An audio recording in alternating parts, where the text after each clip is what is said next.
Hello friends, வணக்கம். Welcome to Vani's channel. இன்றைக்கி நம்ம வீடியோவில் ஒரு சூப்பரான பஜ்ஜி ரெசிபி தான் பார்க்க போகிறோங்க. அதுதான் வாழைத்தண்டு பஜ்ஜி. வாழைத்தண்டில் பஜ்ஜி செய்யும்பொழுது ரொம்ப சூப்பராக இருக்குங்க. சீக்கிரமாக பண்ணிடலாம்.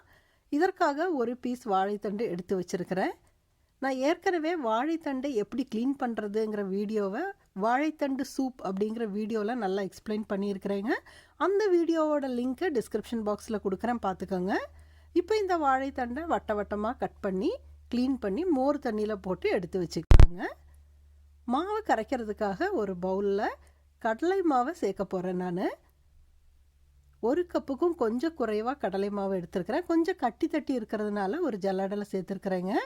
1/4 கப்புக்கு கம்மியாக அரிசி மாவு, 1 டீஸ்பூன் அளவிற்கு கார்ன்ஃப்ளவர் அதாவது சோள மாவு, ஒரு பிஞ்ச் பேக்கிங் சோடா, அப்புறம் இதற்கு தேவையான அளவு உப்பு, இது எல்லாத்தையும் சேர்த்து நல்லா ஜலிச்சிக்கலாங்க.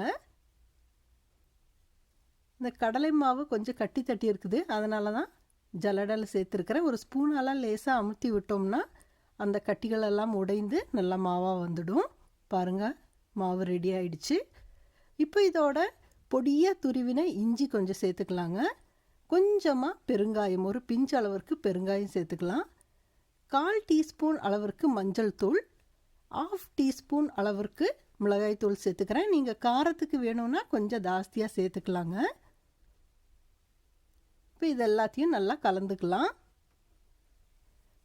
இப்போ இதோட கொஞ்சமாக தண்ணி விட்டு இதை பஜ்ஜி மாவு பதத்துக்கு கொண்டு வர போகிறோங்க. ஒரேடியாக தண்ணி ஊற்ற வேண்டாம், ரொம்ப தண்ணியாக போயிடும். அதனால் கொஞ்சமாக சேர்த்து கட்டிகள் இல்லாமல் நல்லா கரைச்சி எடுத்துக்கலாங்க.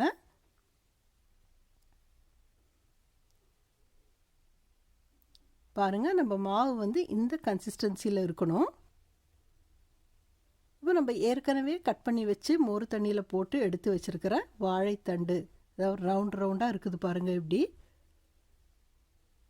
அதையே எடுத்துக்கலாம். இப்போ இந்த வாழைத்தண்டை வந்து நம்ம இந்த மாவில் துவச்சி பொரிக்க போகிறோம். கடாயில் எண்ணெய் வச்சுருக்கிறேன். எண்ணெய் நல்லா சூடாயிடுச்சு. இப்போ அடுப்பை மிதமாக வச்சுட்டு வாழைத்தண்டை ஒவ்வொன்றா எடுத்து அந்த மாவில் முக்கி எண்ணெயில் சேர்த்துக்கலாங்க. பாருங்கள், எண்ணெயில் சேர்த்து ஒரு ஃபியூ செகண்ட்ஸ்லேயே அது மேலால் வந்துடுது. உங்கள் கடாய்க்கு ஏற்ற மாதிரி நீங்கள் எவ்வளோ வேணுனாலும் சேர்த்துக்கலாங்க. இப்போ இதை மெதுவாக ஒவ்வொன்றா திருப்பி போட்டுக்கலாம். அப்போ தான் இன்னொரு பக்கமும் நல்லா வேகும். பாருங்கள், ஒரு சில பஜ்ஜி வந்து நல்லா பொங்கி வருது. சீக்கிரமாகவே ரெடி ஆகிடுங்க இது. பாருங்கள், நம்ம பஜ்ஜி ரெடி ஆகிடுச்சு.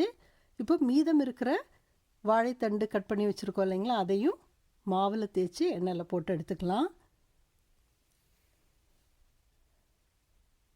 நம்ம மெல்லிசாக சீவி அதை ரவுண்டாக பண்ணி எடுத்துருக்கறதுனால சீக்கிரமாக வெந்துடுங்க. வாழைத்தண்டு மாதிரியே இருக்காது, நமக்கு சாஃப்டாக இருக்கும். பாருங்கள், இப்போ எல்லாத்தையுமே பொரிச்சு எடுத்தாச்சு. சூப்பராக நம்ம வாழைத்தண்டு பஜ்ஜி ரெடி ஆகிடுச்சு.